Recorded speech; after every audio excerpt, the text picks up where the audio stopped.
L'Allemagne est sortie des cendres de la Seconde Guerre mondiale pour devenir la force dominante en Europe. Mais alors que les crises continentales s'intensifient rapidement, l'Allemagne a besoin d'un dirigeant fort. Apprenez ce que dit votre Bible sur la venue d'un homme fort allemand, maintenant sur la clé de David avec Gérald Fleury. Bonjour à tous. Il est prophétisé qu'un dirigeant fort se lèvera très bientôt sur la scène européenne, peut-être même dans quelques mois. Et nous croyons que nous savons avec certitude qui est cet homme et que vous pouvez le comprendre si vous avez seulement, disons, une connaissance modérée de la politique allemande et peut-être une connaissance générale de la politique européenne. Mais nous sommes persuadés qu'il y a plus de 90% de chances que vous puissiez identifier cet homme sur la scène européenne et plus particulièrement sur la scène allemande. Si vous regardez tous les politiciens en Europe et en Allemagne en particulier, nous pensons qu'il n'y a qu'un homme qui pourrait correspondre à ce qui est dit au sujet de cet homme fort qui se lèvera sur la scène. Alors, j'aimerais vous amener à réfléchir un peu à ce sujet. L'Allemagne domine l'Europe aujourd'hui, tout le monde sait cela. Elle est le moteur de l'Europe et elle gagne de plus en plus de pouvoir. Et cet homme dont je parle se lève sur la scène mondiale et il a certainement beaucoup de compréhension de la politique et c'est un homme brillant à bien des égards. Mais il y a une puissance cachée en Europe. Et tout cela tourne autour de l'Allemagne. Et bientôt, elle dirigera. Cet homme va diriger 10 royaumes sur cette terre, pour faire des choses très dévastatrices.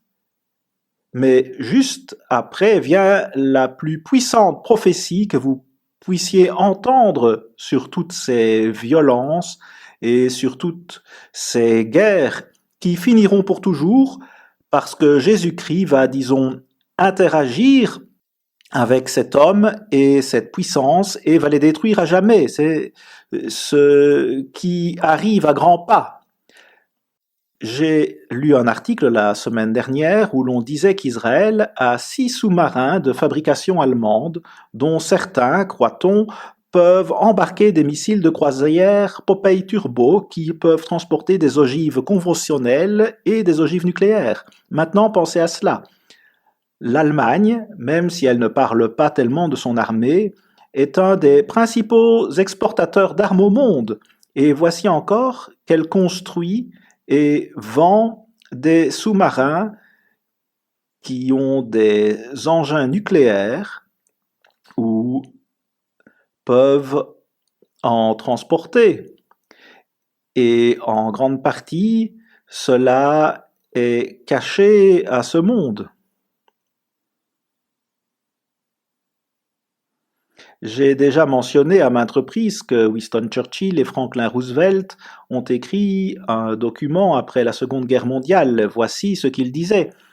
C'est notre objectif inflexible de détruire le militarisme allemand et le nazisme, et de nous assurer que l'Allemagne ne sera plus jamais en mesure de déranger la paix mondiale. C'était à la fin de la Seconde Guerre mondiale.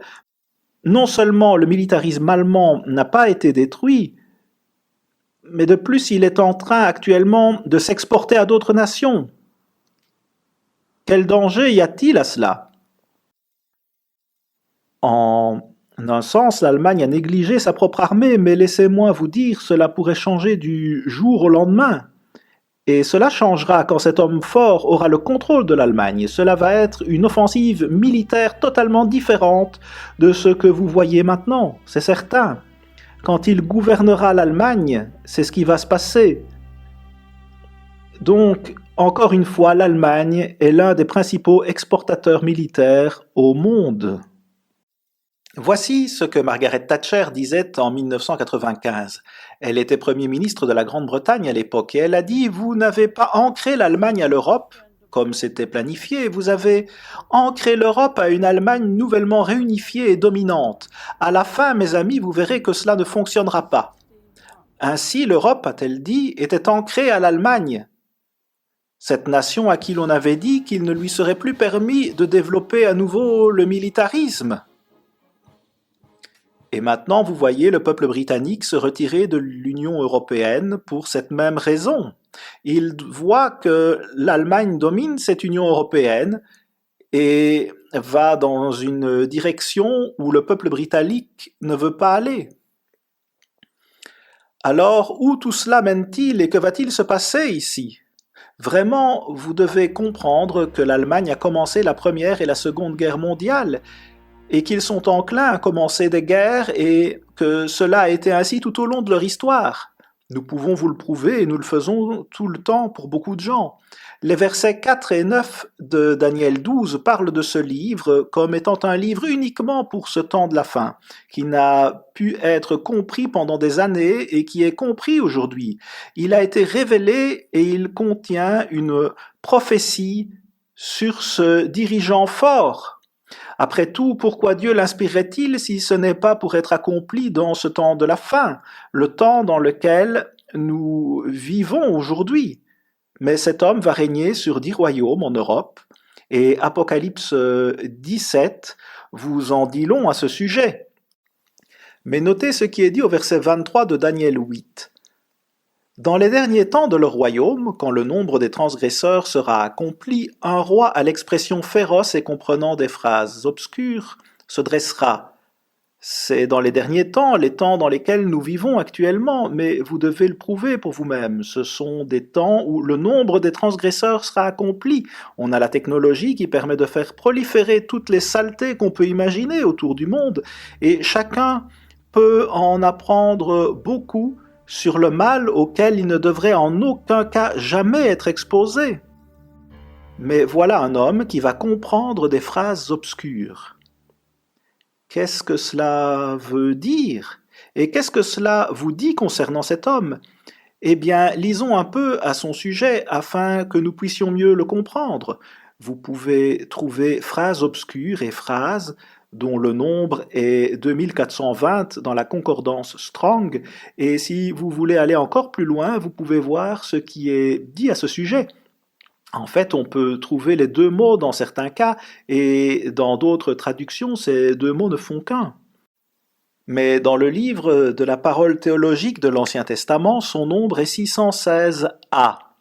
Et laissez-moi vous lire cela et ce que cette traduction dit ici.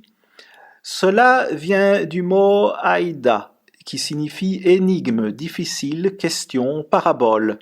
Et ensuite, il est écrit, il est utilisé 17 fois. La version King James le traduit 9 fois comme énigme, 5 fois comme phrase, discours ou parole obscure, 2 fois comme question difficile et 1 fois comme proverbe. Plus loin, on lit à un niveau social plus élevé ce mot dans 1 Roi 10 et verset 1, un mot très semblable, et dans 2 Chroniques 9, verset 1 également, fait allusion à des questions difficiles posées par la reine de Saba pour mettre à l'épreuve Salomon et sa réputation de sagesse. Flavius Joseph, dans les Antiquités, livre 8, chapitre 2, dit que Hiram, roi de Tyr, envoyant à Salomon des problèmes difficiles et des proverbes énigmatiques. Il envoyait ces énigmes à Salomon et la reine de Saba et le roi de Tyr voulaient son point de vue sur ces questions. Ils voulaient apprendre de la sagesse de Salomon. C'est un aperçu révélateur parce que cet homme fort opère à un niveau social élevé. C'est ce que dit cette prophétie.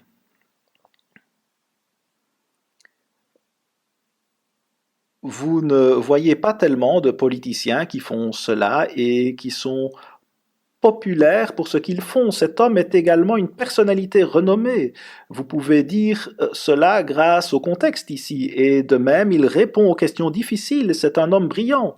Il est sophistiqué avec une profondeur d'esprit. Cela doit signifier qu'il est assez populaire. mais vous pouvez en savoir davantage à son sujet dans la littérature que nous vous enverrons. Mais combien d'hommes de cette sorte trouvez-vous en Allemagne? Je pense que nous pouvons être certains à 98% qu'il n'y en a qu'un seul. Il s'agit là d'une importante déclaration, mais regardez autour et vous verrez que cet homme est exceptionnel à bien des égards, et donc au-delà et au-dessus de nombreux politiciens, de la plupart des politiciens. Notez ce que dit Daniel 11. Il arrive au pouvoir par l'intrigue, et pas par les votes du peuple. Cela en soi demande beaucoup de profondeur mentale et vraiment beaucoup de sagesse pour être en mesure de le faire. Mais remarquez ce que dit Daniel 11 et verset 21. Un homme méprisé prendra sa place sans être revêtu de la dignité royale. Il paraîtra au milieu de la paix et s'emparera du royaume par l'intrigue.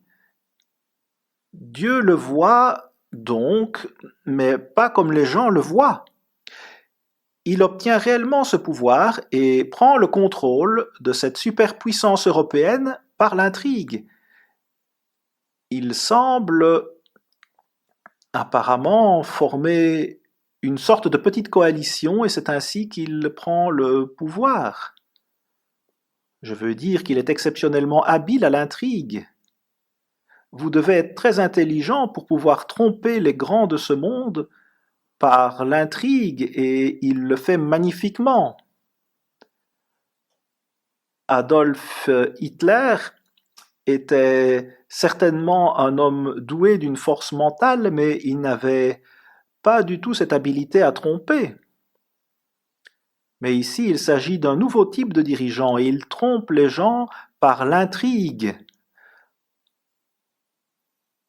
En d'autres termes, il vient comme un ange de lumière. Vous rappelez-vous ce que dit la Bible au sujet d'un être spirituel méchant? Cette expression, phrase obscure, est définie comme tordue, impliquée, subtile, une fraude, une énigme dans le Gesenius hébreu et chaldéen lexicon. Il dit aussi une interprétation. Il faut une interprétation, une énigme. Vous voyez, c'est obscur. Et vous ne pouvez le comprendre que si quelqu'un vous l'explique, et cet homme peut le faire.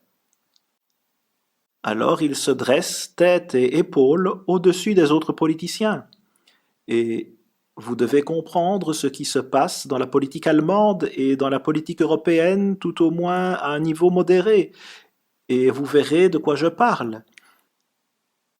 Dieu dit que cela est prophétisé, et quelle est l'utilité de l'avoir dans la Bible si l'on ne le comprend pas au moment où on le devrait, dans les derniers jours? Et nous verrons ici, même à la toute fin, Daniel 8 et versets 18 et 19, je vais juste lire le verset 19 où Daniel explique tout cela, et Dieu dit à Daniel qu'il lui ferait savoir ce qui arriverait au terme de la colère, car il y a un temps marqué pour la fin, au terme de la colère à la fin du temps de la fin. Il ne reste qu'une toute petite partie du temps de la fin. C'est un signe que nous sommes bien à la dernière fin. Nous devons comprendre Daniel, et ce livre a été compris seulement dans cette dernière fin du temps de la fin, pour la plus grande partie. Et ici, le verset 23 dit, je vais le relire en allant plus loin avec ces versets. Dans les derniers temps de leur royaume, quand le nombre des transgresseurs sera accompli, un roi à l'expression féroce et comprenant des phrases obscures, et puis verset 24, et sa force sera puissante, et ce n'est pas par sa propre force, il a un esprit méchant qui l'aide. C'est ce que cela dit ici, pas par sa propre force. Eh bien, ce n'est pas par la puissance de Dieu, si vous examinez le contexte. Il est dit encore, et il détruira merveilleusement, devrait-on lire, et prospérera et réussira, et il détruira les puissants et le peuple des saints, selon la King James. Il détruira même le peuple de Dieu. Il s'agit d'une puissance européenne et elle sera appelée le Saint-Empire romain.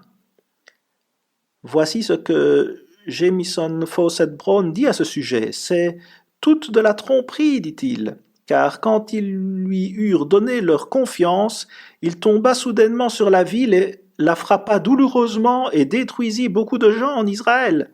C'est ainsi qu'il fonctionne et qu'il va opérer dans ce temps de la fin. Et cette prophétie est seulement pour le temps de la fin, et c'est tout. Vous pouvez voir dans Apocalypse 13 au verset 2, le dragon lui donna à la bête sa puissance et son trône et une grande autorité. Donc les 10 royaumes donneront leur pouvoir à la bête. Ils vont donner ce pouvoir des gentils à ce chef puissant, ce roi au visage féroce. Apocalypse 17 au verset 13 dit que ces 10 rois ont un même dessein et ils donnent leur puissance et leur autorité à ce dirigeant puissant. Il prospérera. Et le verset continue en disant qu'il est tellement arrogant et obstiné qu'il va se dresser contre le roi des rois. Il va se dresser contre Jésus-Christ lui-même et le Christ le détruira ainsi que cet empire pour toujours. Il ne se relèvera jamais et il est levé en ce moment. C'est la 7e fois sur une période de plus de 1500 ans. Ce n'est donc pas quelque chose de nouveau. Mais notez le verset 25 de Daniel 8. À cause de sa prospérité et du succès de ses ruses, il aura de l'arrogance dans le cœur. Il fera périr beaucoup d'hommes qui vivaient paisiblement, et il s'élèvera contre le chef des chefs, mais il sera brisé sans l'effort d'aucune main. Il va être brisé par la main même de Dieu. Il vient comme un ange de lumière, mais il détruira soudainement les gens, et beaucoup de gens dans un but très malveillant. C'est ce qui se passe ici dans ces versets. Il vient plein d'amour et de paix, mais ce n'est pas vraiment ainsi qu'il apparaît quand il est question de ses actions.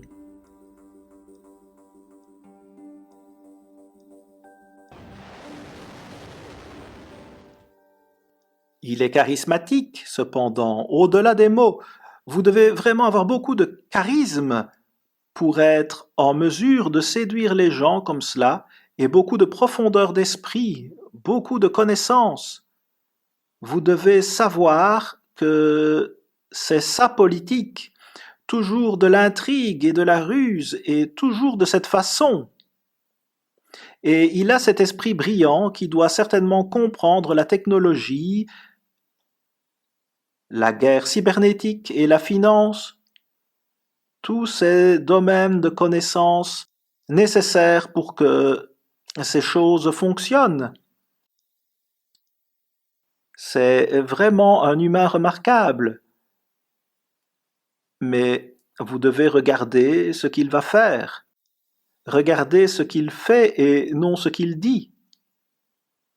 Ce qu'il dit provoquera la destruction des nations, parce qu'elles croient qu'il vient vraiment dans la paix, comme il l'a dit, et qu'il vient avec amour, comme il l'a dit. Mais ce n'est pas ce qui se passe.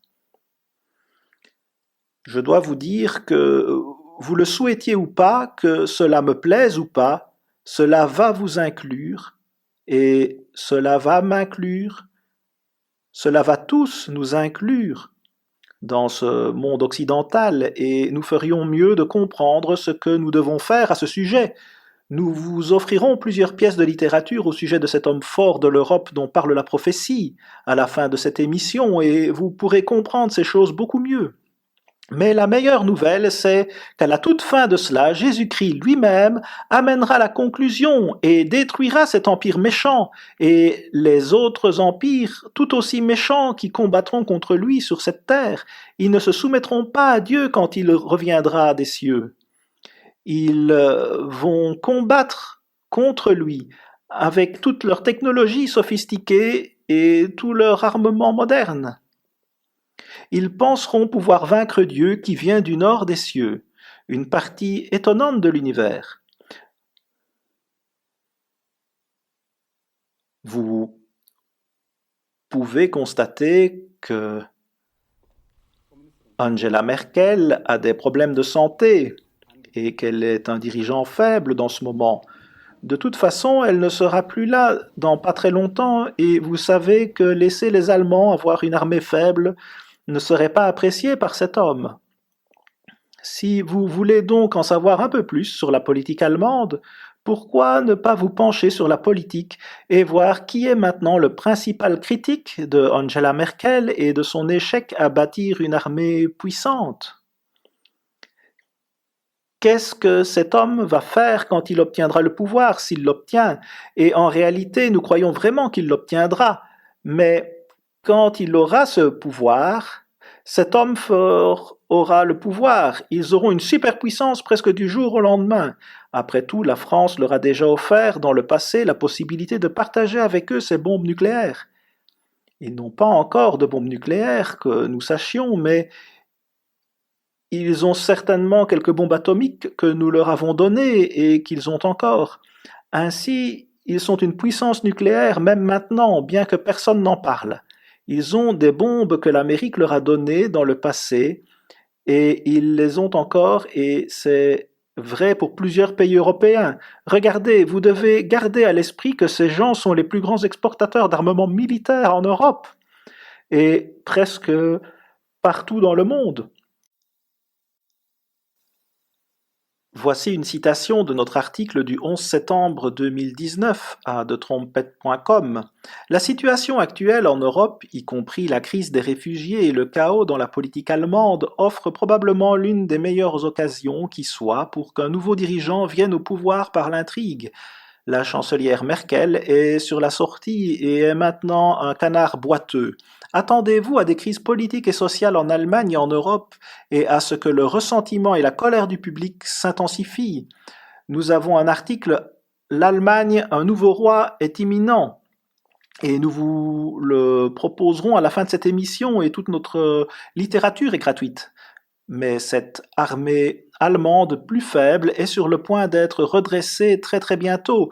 Vous pouvez voir dans Habakkuk 1 et au verset 6 qu'il est dit « Car voici, je vais susciter les Chaldéens, cette nation cruelle et impétueuse, que Dieu les suscite. » Pourquoi Dieu ferait-il cela? Eh bien, tout cela fait partie de ce qui est dit au verset 5. « Voyez parmi les païens et regardez, soyez merveilleusement étonnés. » Car je vous ferai en vos jours une œuvre que vous ne croiriez pas si on vous la racontait.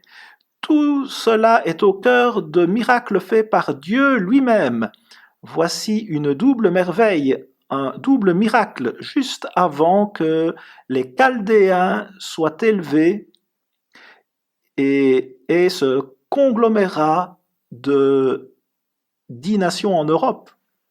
Puis au verset 11 de ce chapitre, il est dit « Alors sa pensée changera, et il passera et outragera, imputant son pouvoir à son Dieu. » Il est très religieux. Eh bien, je veux dire que ces versets en disent long sur cet homme, très religieux. Et cela a tout à voir avec votre avenir. Et l'avenir de millions et même de milliards de personnes avant que tout ne soit terminé. Mais sa pensée changera et il est dit au verset 12, la dernière phrase, « Oh mon rocher, tu l'as suscité pour infliger tes châtiments, eh bien Dieu corrige quelqu'un, qui est-ce? Et pourquoi Dieu devrait-il corriger ces gens aussi durement? C'est après tout une chose terrible que de tomber entre les mains du Dieu vivant, nous dit le livre des Hébreux. »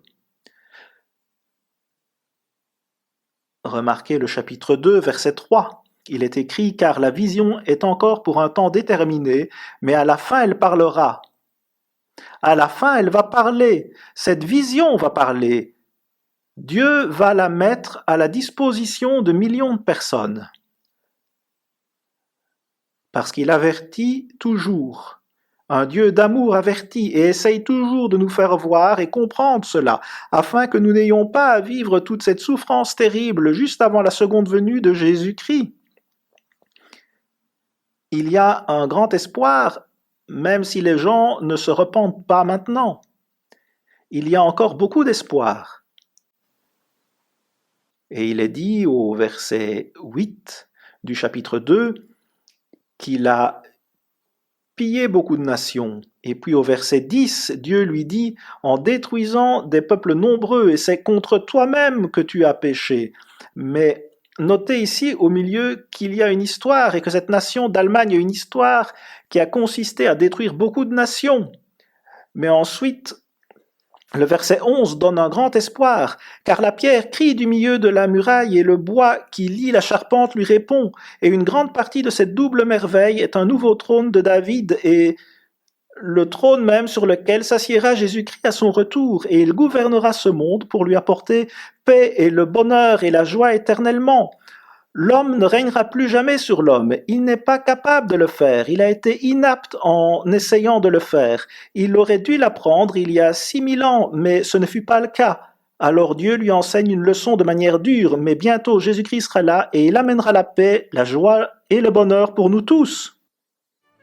À la semaine prochaine, ici Gérald Fleury, au revoir mes amis.